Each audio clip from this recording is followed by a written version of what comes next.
From the southern tip of Lake Michigan, the Calumet River flows southward through the city of Chicago. If you were to come in off Lake Michigan and follow the Calumet River, you would be in what I refer to as the southeast side of Chicago. You would pass through on the west side, South Chicago. On the east side of the river is the community called the East Side. A little bit further south on the river, you'd run past South Deering and through the community of Hegewisch, and then ultimately you would leave the city of Chicago and run into the south suburbs, Burnham and Calumet City and Dalton and Riverdale. For most of the last 2 centuries, the Calumet was a working river, a magnet for heavy industry and a crucial part of Chicago's economy. The river was largely looked upon as an economic engine. You use the river, and in many cases you abuse the river. The river was a transportation corridor, but it was also the area's largest sewer. It was a way of getting rid of garbage, and you didn't think about the consequences. To a large extent, it was the mindset of the day. You don't cooperate with nature, you have to conquer nature. Today, however, southeast Chicago's industrial economy is gone, and the Calumet is evolving.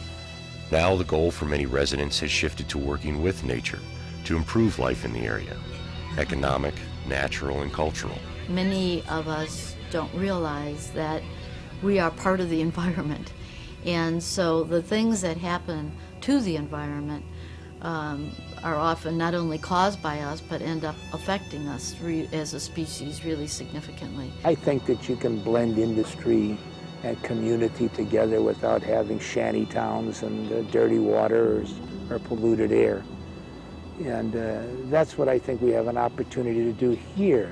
We have the opportunity to finally take back what's been taken from us. For so long, the Calumet's been defined only by its ability to produce economic gain. But now we're able to strike a balance between economic development, healthy environment, and a stable community. When all 3 of those pieces come together, you will truly have sustainable development. Our opportunity is now, and it's time that we take it.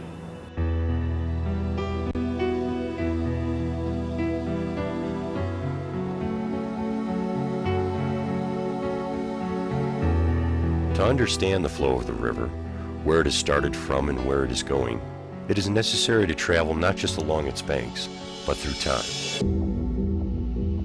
500 years ago, migratory birds arriving in the Calumet would have found a pristine region of lakeshore and wetlands, supporting a diverse ecosystem. There are a couple of factors that help make the Calumet area so unique in terms of its biodiversity. One of those reasons is that it sits on what ecologically is called an ecotone.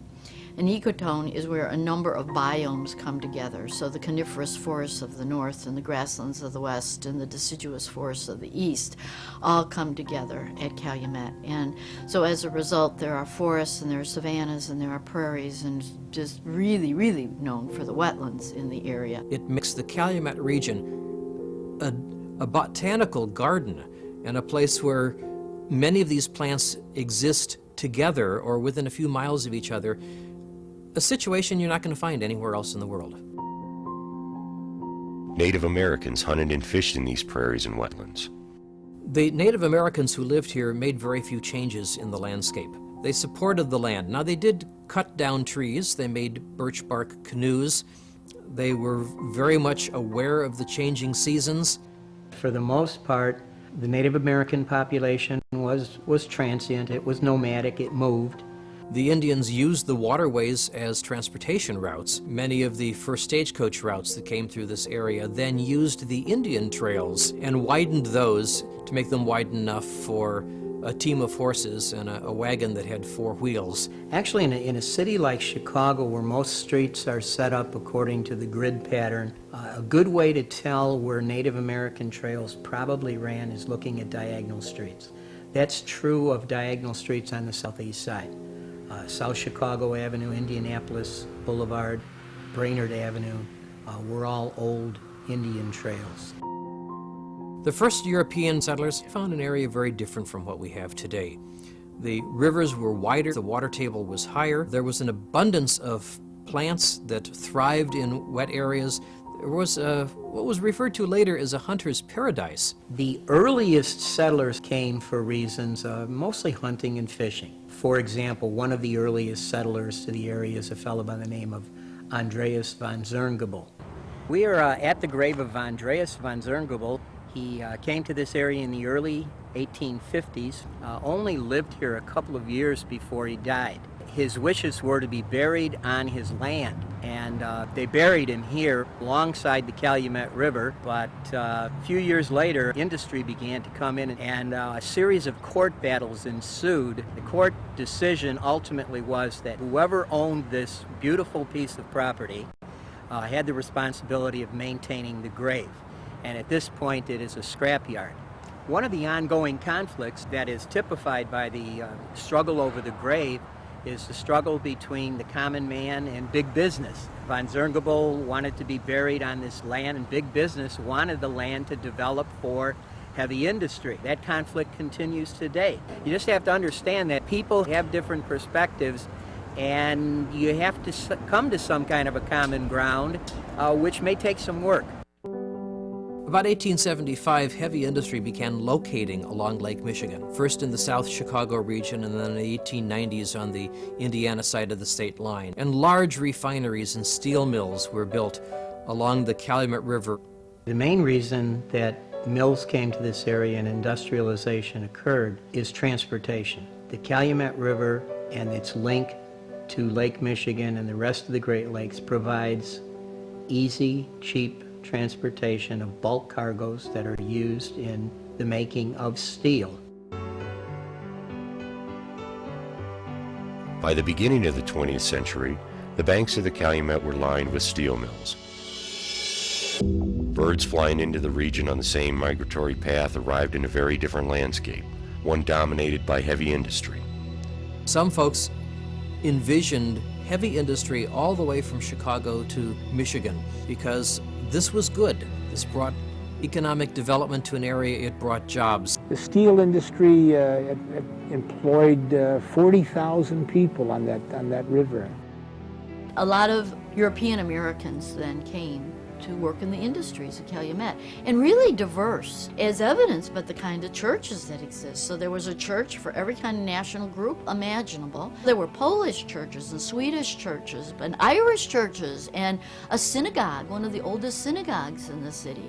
There's a tremendous melting pot of people who were coming to better their life. My grandparents came here for the jobs. They could speak Polish, speak another language, and get a job, get a good job and a good paying job in this area. There was one steel mill after another: Southworks, Republic Steel, Wisconsin Steel, Acme Steel.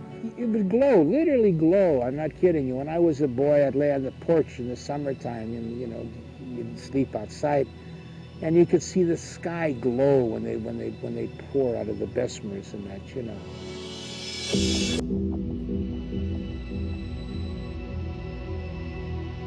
Old pictures of steel mills and industrial operations don't hesitate to show black smoke pouring out of smokestacks because it was a sign of prosperity.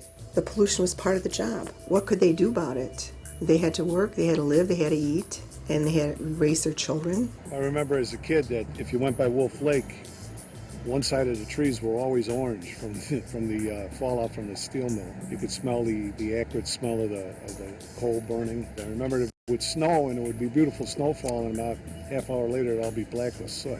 But friends of mine's parents that worked in the mills always said if you see that soot on the windowsill, there's going to be food on the table. It was air quality, water quality, and it has had impacts not only on the plants and animals, but on the people and their health as well. But it was a proud time. The industry of Calumet was a major factor in winning world wars, and the steel that was produced there powered the whole nation. It's just a shame that the consequences of that are being felt so specifically by one region of the country. Hey George, tell them about growing up in South Chicago and all the mills and stuff. Well, you always tell 3 o'clock came around, your car turned red. Yeah. Thank you. Come on. Hi, how are you? Good. I worked at Saltworks for 42 years. You retired at 62, you lived for another 11 after that. But Right about when he got out of there, that's when salt work started going down. The mills began to cut back in the 70s, and there were layoffs and there wasn't the expansion. Wisconsin Steel was probably the most traumatic because it pretty much caught everybody by surprise. I mean, basically people at Wisconsin Steel, when a shift ended, they were told to go home and the next shift wasn't allowed to come in. They weren't allowed to come in and pick up their clothes out of their lockers. They lost their jobs. Checks that they had received for their last period of work bounced. It was a traumatic experience for a workforce that always had a job. Wisconsin Steel was only the first. Over the next 15 years, every one of the large mills in the Calumet region were closed and demolished. Southworks, Republic Steel, Acme Steel, all disappeared forever.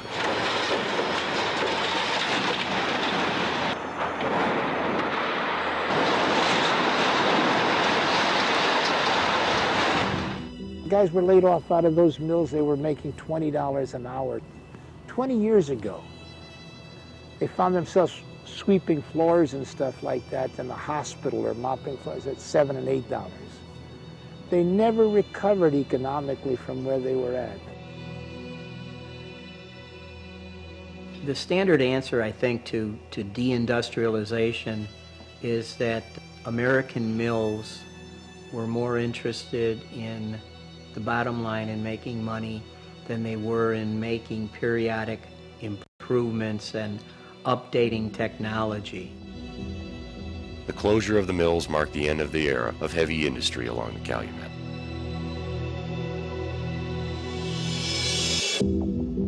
Today, migratory birds pass through the Calumet as they always have. Now they arrive in a region of abandoned industrial sites, neighborhoods, and open spaces. It is a landscape filled with both opportunities and challenges. I mean, you can see all the illegal dumping that happens here. There's loads of old building materials. Then you look in the grass, there's loads of tires. A summer afternoon visit to Big Marsh reveals the stark contrast so often found along the Calumet.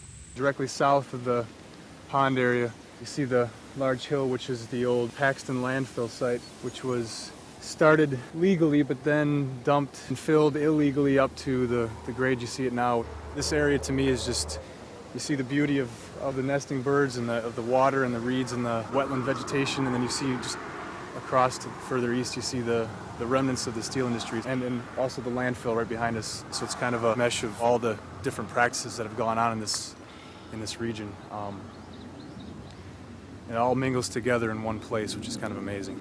Despite these challenges, or maybe because of them, residents have begun to organize in order to influence the direction that redevelopment of the region may take. This is the city's opportunity to make this area, what did you say, rehabilitate? Right, only the trees grow better on the north side. At the Hegewisch City Library, a group of these activists and community members meet to discuss the past, present, and future of the Calumet. Most people zip by the Calumet region on expressways these days without noticing that we're here because the wetlands are not visible from the expressway. I can't tell you how many times we've had people come into this area, and one of the very common reactions is, gee, I didn't know you were down here. Right. And well, we've been here forever, and we're going to stay, and all that. It's a region that has had its ups and downs and is working feverishly to bring itself back up. A big challenge, of course, in anything we do in the future is going to be pollution. I mean, our 20-year struggle with waste management to stop them from expanding their landfill. Calumet is a region that has a lot of landfills. Unfortunately, for many decades, it was the place to bring refuse, to bring waste. I think every city looks for a place to dump their garbage. At that time, there was no recycling, so everybody put everything in their garbage cans, and it all came out to the south side. We just have too many of them, over 30 landfill sites in this area alone. Although a moratorium has been placed on new dumping, recent proposals to reopen the landfills have created controversy in the community. Our landfill experience has been pretty bad, and we don't want to go back to what it was. So everybody is very, very leery of anything opening up again here. According to my impression, a moratorium is a temporary thing. I don't want to extend it. I want to end it and make it an end to landfilling in this area.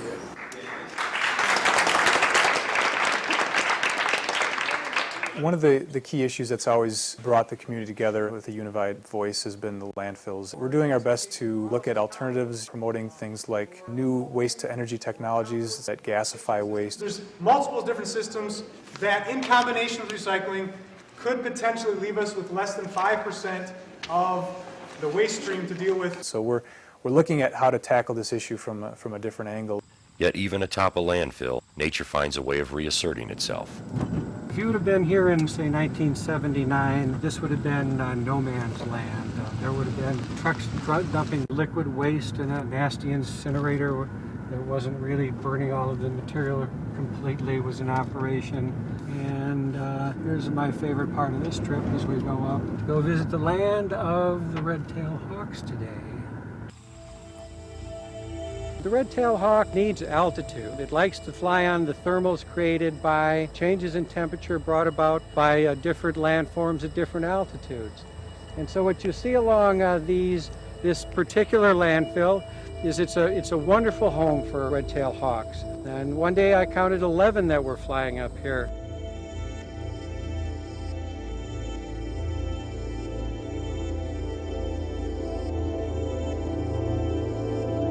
We initially got active here primarily with a concern for stewardship of a unique natural environment. But we're faced with a challenge to define what does a healthy ecosystem mean, knowing that we can never remove the stain completely because the cost would be too tremendous. The opportunities lie in that we have a very interested community of folks from a wide range of circles. Across the Calumet, residents find many ways to use the region's natural areas and open spaces. I come out for serenity, peace of mind. I got 4 little boys over here with my neighbor's kids, and I noticed they was sitting around the house, and I asked them one day, so what y'all doing for the holiday? They said nothing.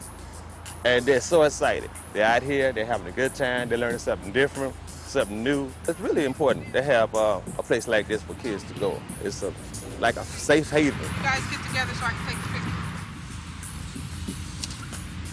There goes the neighbor. There's her daily exercise.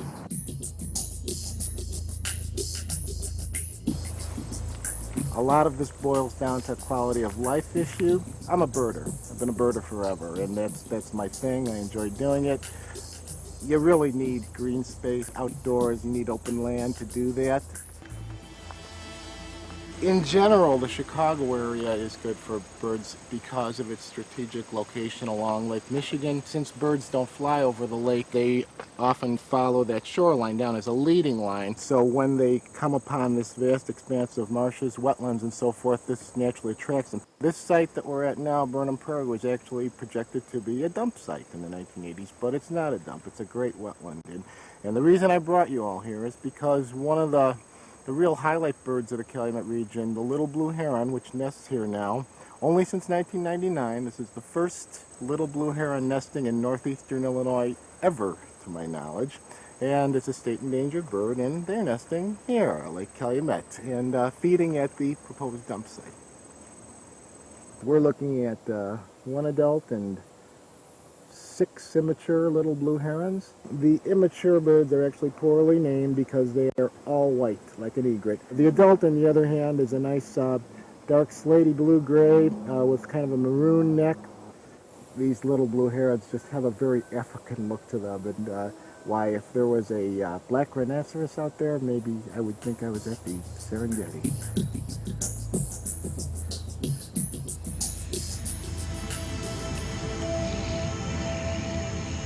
However, along with a growing understanding of the need for open spaces, has come the realization that environmental and economic concerns must be balanced. Jobs are a really big issue in this community. You can talk as much as you want about parks, but bottom line, nobody's going to listen to you if you're not talking about jobs. One of the challenges, of course, is that integrated steel is gone. So these huge steel mills that once employed thousands upon thousands of people are no longer in existence. I don't think that is the future anyway for jobs in America of having thousands upon thousands of people at one facility. I think it's probably more realistic to say that a region has thousands and thousands. I think Calumet is the ultimate story of balancing economic needs and jobs with environmental concerns. This area, of course, was once a tremendous economic engine with the steel mills. Those are now gone, but there's 3,000 acres of brownfields remaining with tremendous potential. So there's a great opportunity to balance the economic development needs with the environmental concerns by cleaning up sites that need cleaning up and bringing businesses along as well. You got to look at the definition of sustainability. Sustainability covers social sustainability, it covers economic and environmental sustainability, and so we're very much supportive of industry. One example of this new focus on sustainable economic development is the Ford Supplier Complex at 126th Street in Hegewisch. The Ford Supplier Complex is a great success story of collaboration. They needed to build 1.5 million square feet of space, and this space would be just-in-time manufacturing space for the Ford plant at 130th and Torrance, and it's creating 1,000 jobs. The buildings themselves are energy efficient. It also happens to have Indian Creek going right through the property. So there was an opportunity there to improve Indian Creek, and the entire site itself, the landscape, is fantastic. Indian Creek was once really just a ditch. The U.S. Forest Service came in and studied it and determined that we could put it back hydrologically into a creek with meanders and pools and riffles, sedges and rushes and trees and shrubs, and hopefully some other habitat that'll come and use it over time. We hope that as that development continues to evolve, they'll bring more vendors to the supplier park, and then other developers will come into that particular area as well.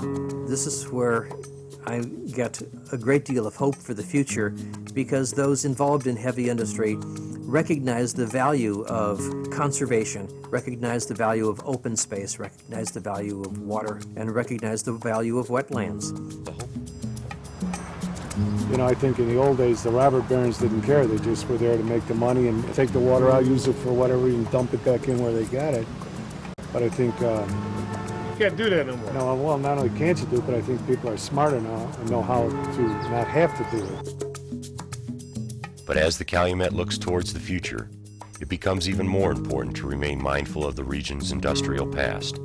The Calumet area made the steel that won World War II, and the rest of the nation is no longer even aware of that at all. And they made the steel that built downtown Chicago. They made the steel that built the railroads. And it made the steel that built this country. I think the fact that the last steelmaking operations in the Calumet region have finally closed raised the issue in a number of people's minds that we ought to save something. We were probably 10 years too late on saving some of the things that we should have saved, and that we all walked around with sucking our thumb and frustration and that. We have gotten an awful lot of support from labor groups and retired steel workers who, they're proud of what they did, and they believe that there should be some kind of a commemoration. We want something there that'll show what the real heritage was of this community, and that basically was people working in steel. Not just steel, but the people themselves that worked in steel. That's the important thing.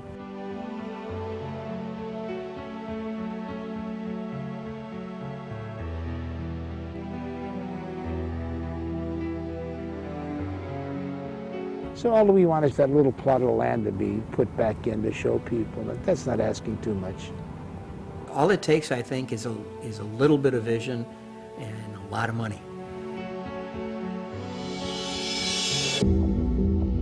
In the future, migrating birds will continue to arrive in the Calumet. What kind of region they find will depend on the choices made by current residents as well as those made by the next generation. We make decisions daily that affect not only our own health in relationship to the environment, but the environment as well.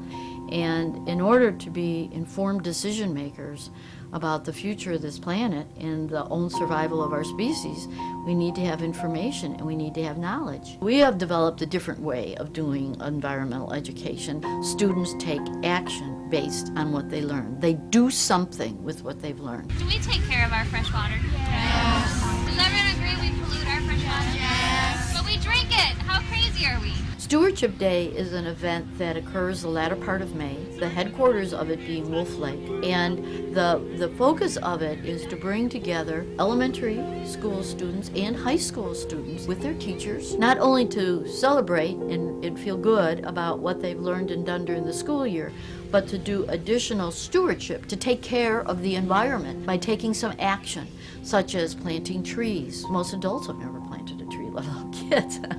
Doing mulching, cutting out invasive species, but also come to learn at education stations about aspects of the environment. All groups, time to rotate. About the birds of Calumet, about the reptiles, about the aquatic species, so that they get a broader picture about the natural history, the plants and animals of Calumet. Most of all, when you have 900 kids doing stewardship in one day, what they accomplish so astonishing that they can go back the next year and see the impact of their work. So they feel, wow, look at what I did. If good decisions are made, the Calumet River will continue to flow through an area of unparalleled biodiversity,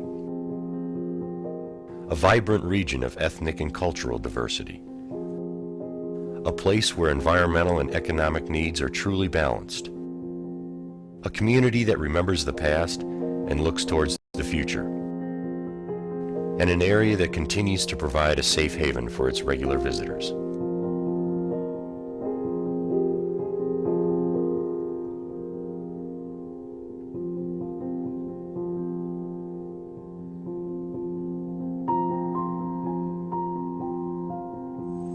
I've lived in this area my entire life, and I've been a birder for much of that. And my hope for the future is simply that the great strides that are being made now to protect, enhance, reclaim some of the open space areas will continue. And that's in no way a guarantee. But we don't do any of these programs. If we don't do any of this, stuff is still going to happen. It just won't happen the way we want it to happen. And by having these things, we can be ready to say, no, we want this instead of that. You know, that's not right. And we're also offering alternatives. There are a lot of opportunities here, but there are also a lot of things that have to happen to make those opportunities come through. I think it does depend very much on the continued activity of grassroots people to preserve valuable natural areas, make reasonable living conditions for the people in there, and not just work together, but be friendly together. I think we all have a responsibility and can play a part in this revitalization. And so if everybody who's bringing their strengths and has a dedication to the proposition comes to the table, yep, it can happen. The community really needs to stay involved, stay interested, and just work to protect this area. The only place we got to live is right here. If we wreck it, it's gone. Down south, we got an old saying. If you got a lot of troubles, and you got a lot of bills and problems, go to the water, take it to the water. You don't think about nothing. You're just looking at the water coming in, going out, going in, going out. It's like you just in a whole world by yourself.